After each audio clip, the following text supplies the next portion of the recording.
High and hello, welcome to a brand new episode of Shubham speaks. আর গতকালের এপিসোডে আমি অনেকগুলো গুরুত্বপূর্ণ আপডেট নিয়ে আলোচনা করেছি। আজকের এই ভিডিও অত্যন্ত শর্ট ভিডিও, শেষ পর্যন্ত সবাই দেখো, কারণ আরও কিছু নতুন আপডেটস এসছে, সেগুলো আমি শেয়ার করবো। And this video again is not only for MAKAUT students but for all the students across the state from different universities. প্রথম যে বিষয়টা বলার, যে গতকাল সর্বদলীয় একটি মিটিং ছিল নবান্ন সভাঘরে, এবং সেখানে সমস্ত দলের প্রতিনিধিরা উপস্থিত ছিলেন। এবং সেই বৈঠকের শেষে মুখ্যমন্ত্রী মমতা বন্দ্যোপাধ্যায় যেটা জানিয়েছেন যে 31 জুলাই অবধি বিশেষ কিছু ছাড় দিয়ে লকডাউন কন্টিনিউ করা হবে, অর্থাৎ 31 জুন অবধি ট্রেন চলবে না। এবং ট্রেন যদি না চলে, লোকাল ট্রেন, মেট্রো, এগুলো যদি না চলে, তাহলে এটুকু বলা যেতেই পারে যে পরীক্ষা হওয়ার সম্ভাবনা কোনো মতেই নেই। তাই যেটুকু সংশয় ছিল যে ইন্টারমিডিয়েট এক্সাম বা ফাইনাল এক্সাম হলেও হতে পারে, সেই অপশনটাও কিন্তু আর ফিজিবল হচ্ছে না।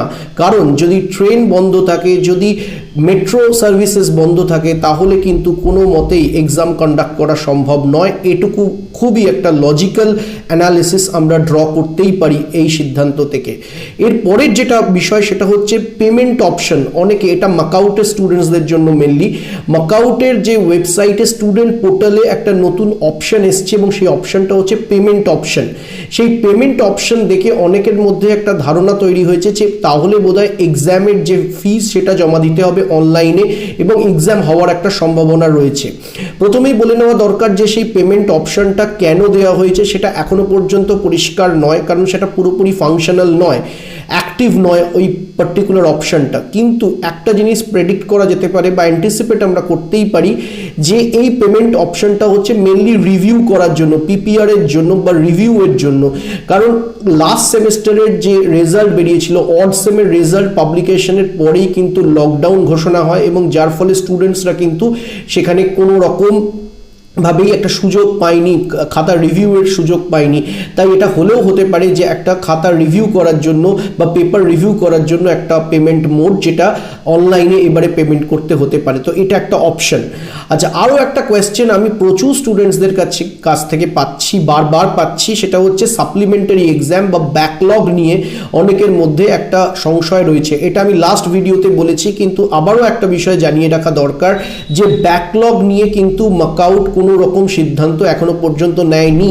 যে সমস্ত পেপারে ব্যাকলগ হয়েছে সেগুলো কিভাবে ক্লিয়ার করা হবে, সেগুলো কি কলেজকেই দায়িত্ব দেওয়া হবে কোনো একটা ইন্টারনাল এক্সাম কন্ডাক্ট করার, কিংবা অন্য কোনো পদ্ধতি নেওয়া হয় কিনা, সেটা আমাদের দেখতে হবে। সেই জন্য আমাদের মাকআউটের ওয়েবসাইটে অবশ্যই নজর রাখতে হবে। কিন্তু একটা বিষয় যেটা বলে নেওয়া দরকার এই ক্ষেত্রে, যে যাদের 6th সেমেতে ব্যাকলগ ছিল তাদের ক্ষেত্রেই মূলত একটা কনসার্ন থাকার কথা। কারণ অন্যান্য যারা এই মুহূর্তে ফার্স্ট ইয়ারে বা সেকেন্ড ইয়ারে পড়ছে বা ইভেন থার্ড ইয়ারে পড়ছে, তাদের ব্যাকলগ এক্সাম কিন্তু পরেও করানো যাবে।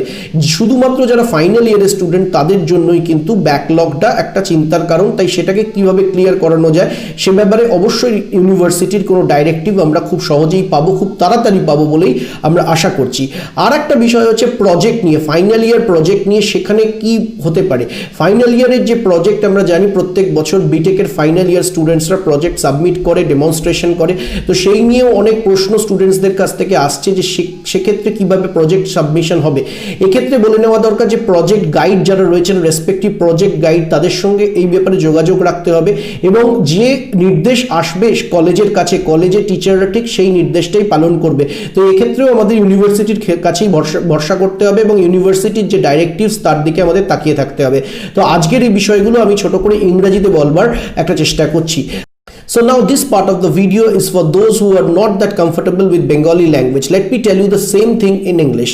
First of all, let me tell you that a decision has been taken that the lockdown will be continued till the 31st of July.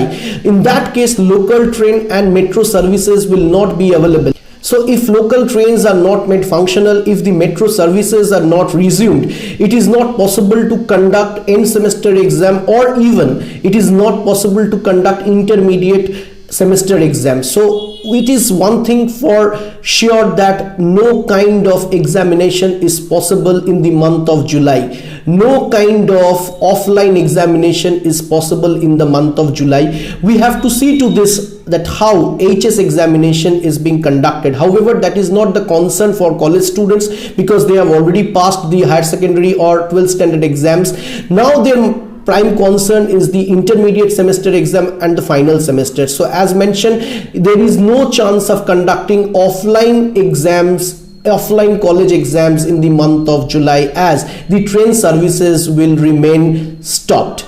Now the next one, for MAKAUT students, we see that there is a payment option which has appeared in the students portal. Now many students, they are very much confused about this payment option. They are making some kind of guess that it might be because of the upcoming exam. Now we don't know exactly why this option has been given in the students portal, but we can assume one thing, that most probably this option is for reviewing the papers of the odd semester. The exam which was conducted in the month of December, the result was published in the month of March, and then we all know that the lockdown started, so the students couldn't get access to any kind of paper review system. So probably this payment option is for reviewing the papers.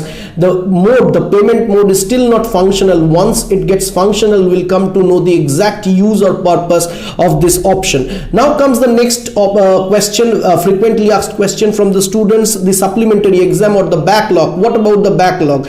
Let me tell you that there has been no decision in the university regarding the backlog or supplementary exam. We don't know exactly what's going to happen with backlog or backlog students or with this particular papers, but obviously some kind of directives will come down from the university and to the colleges, and they will accordingly inform the students.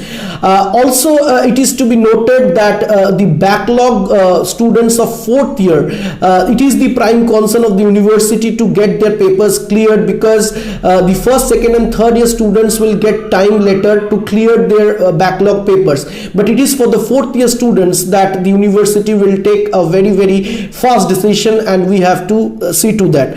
Also another option or another very prime concern among the students is about the final year project. So again, let me tell you that the final year project, keep in touch with your respective project guides, because they will be informed by the university in due time, and they will tell you what to do with your project, how to submit that, whether the hard copy will be received or not, whether the project demonstration will take place or not. All this information will be shared by your respective project guides. So that's all for today. Thank you for watching this video. If you like this video, kindly share with your friends and subscribe the channel. Thank you.